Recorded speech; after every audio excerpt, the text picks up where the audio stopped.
क्या बात कर रही है बहन जी? शर्मा जी की बहू दहेज में गाड़ी लाई है।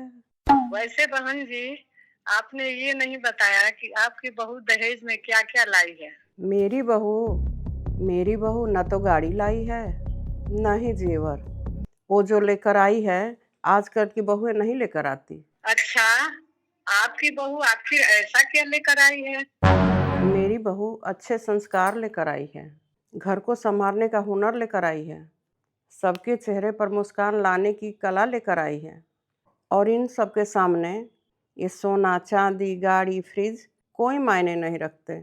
और वैसे भी भगवान की कृपा से हमारे पास किसी चीज़ की कमी तो है नहीं। हमें तो बस बहू की जगह एक बेटी चाहिए थी, जो इस घर को संभाल ले, हमारा ख्याल रखे और हमारे बेटे को बहुत सारा प्यार करे। और सपना के रूप में हमें वो बेटी मिल गई है। ठीक है बहन जी, आपसे बाद में बात करती हूँ। मम्मी जी, चाय पियेंगी? आपके लिए चाय बना दूँ? हाँ बहू, मन तो बहुत देर से कर रहा था, लेकिन तुमको काम करते देखकर मैं सोची क्यों डिस्टर्ब करूं। कोई बात नहीं मम्मी जी, आप बस एक बार बोल दिया करिए, मैं बना दिया करूँगी। ठीक है बेटा, आगे से बोल दूंगी। वैसे मम्मी जी, आपसे एक बात बोलूँ? हाँ बोलो। आप दुनिया की बेस्ट सास हैं। अच्छा, आखिर ऐसा क्या कर दिया मैंने जो दुनिया के बेस्ट सास बन गई?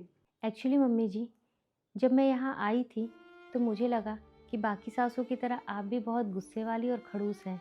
लेकिन धीरे-धीरे मुझे समझ में आया कि आप जितनी ही बाहर से सख्त दिखती हैं, उतनी ही अंदर से नरम हैं।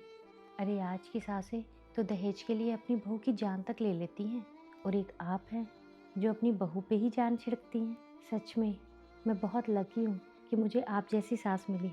पर मैं लक्की नहीं हूँ, क्योंकि मुझे बेटी चाहिए थी। पर तुम तो बहू निकली, तभी तो इतनी देर से मुझे सास कह रही हो। सॉरी, मैं बहुत लकी हूँ कि मुझे आप जैसी माँ मिली। हाँ, ये हुई ना बात। अब जाओ, फटाफट 2 कप चाय बना के लाओ, माँ बेटी साथ में बैठ के पियेंगे। जी मम्मी जी, अभी बना के लाती हूँ। ठीक। अगर सास बहू को बेटी समझ ले तो पराया घर भी मायका बन जाता है, जहां डर नहीं, सिर्फ और सिर्फ अपनापन होता है और हर आंसू चुपचाप पोंछ लिया जाता है। डांट में भी ममता होती है और खामोशी भी समझ ली जाती है। ऐसे घर में बहू नहीं रोती, वहां एक बेटी सुरक्षित मुस्कुराती है।